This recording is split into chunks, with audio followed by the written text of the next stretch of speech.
So, okay. Hi, everyone. My name's Alyssa, I'm Anne. And I'm Muhadisa. and this is our presentation on rabies virus RNA sequence. Starting off with the table of contents, we're going to provide you the introduction, our tree visual, and our hypothesis. Starting off with the introduction for Anne. Rabies virus is a deadly virus spread to people from saliva and infected animals.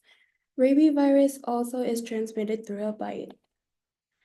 The structure of the rabies virus is a rod or bullet-shaped, single-stranded, negative sense, unsegmented, enveloped RNA virus, a virus genome encoding 5 proteins. The functions of the rabies virus travels along nerves to central nervous system, causing fatal encephalitis and neurological symptoms, ultimately leading to coma and death. The rabies virus is transmitted to host by the rabies virus genome. A negative sense single-stranded RNA functions through a series of steps, which are attachment to host cells via the glycoprotein, entry via endocytosis, transcription of the genome into mRNA, translation of mRNA into viral proteins, replication of genome, and finally assembly and release of new virus particles. The symptoms for rabies is flu in early stages and goes to anxiety, confusion, hallucinations, insomnia. Yes, the infection of the rabies can kill you because once the virus infects the central nervous system and clinical symptoms appear, rabies is fatal in 100% of cases. Okay, so now going into the visual of our cheese sequence, we'll be talking about the rabies virus glycoprotein sequences from diverse regions and hosts that we figured out. So introduction to glycoprotein. Glycoprotein, as we know, is crucial for virus attachment and entry into the host cells. Also, it is the main part that our immune system targets. It is a primary target for host immune response. The differences in the G gene sequences can reveal virus evolution and host adaptation. Importantly, by studying differences in the G gene, we can learn a lot about how the virus evolves and adapts to different animals. Here's our visual that we created, whereas we see the raccoon and the pig have shorter branches and the dog has the longer branch. This is our glycoprotein tree. So now interpreting the tree, there are the tree clusters, the raccoon and the pig were seen closely together, whereas the dog branch was separate, indicating evolutionary and greater genetic distance. As we know, the branch lanes reflect genetic differences. As we said, longer branch to the dog, more, which can interpret more accumulated mutations over time, whereas opposite for raccoon and pig, shorter branch, there are very few mutations. Overall, our tree structure supports geographic and host-related differences in rabies virus evolution. So the percentage of similarities and differences, the comparisons for pig to raccoon were 95%, pig to dog 88%, and raccoon to dog 87%.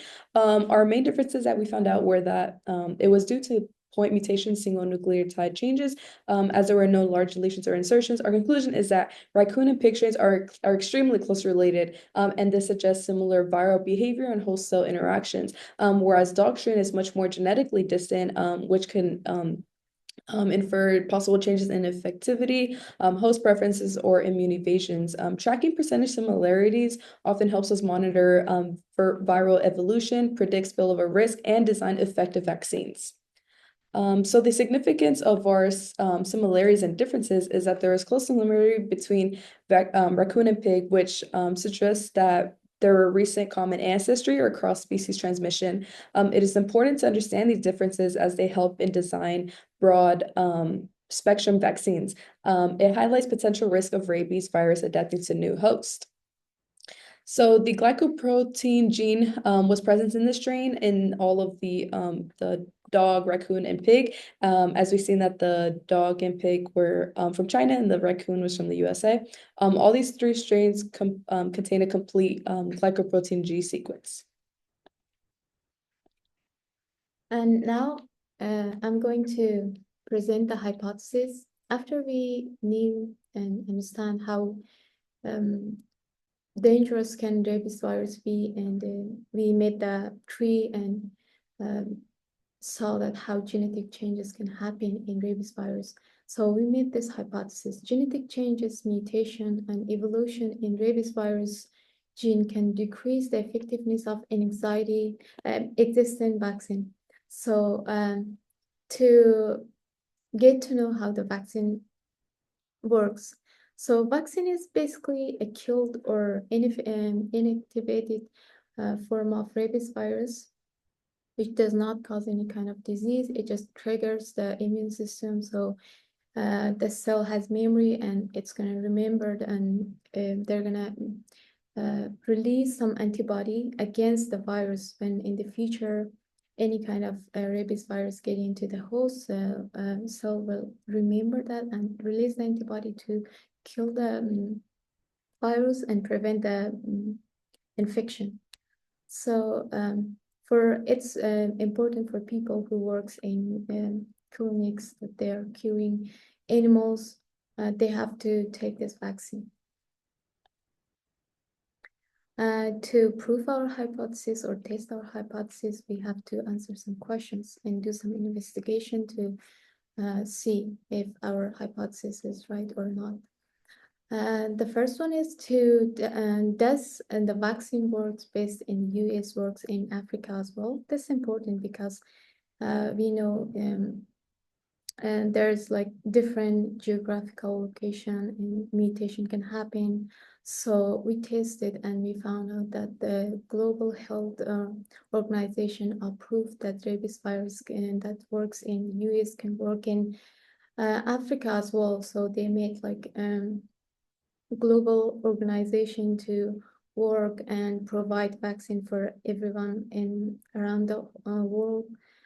And rabies virus, their mission is to kind of prevent rabies people getting exposed to rabies virus. Another question that we had to test is how often do scientists work on to improve vaccines and effectiveness due to genetic changes in rabies? So ongoing test is scientists are having ongoing tests. So to continue and work and improve the effectiveness of vaccine.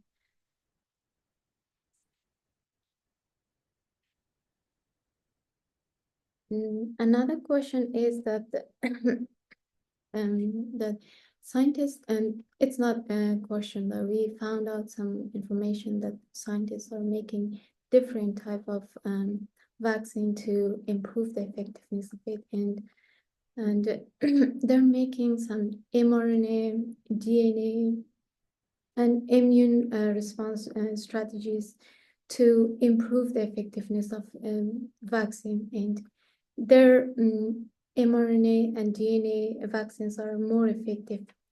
So it will prevent better and not let the host to get this disease.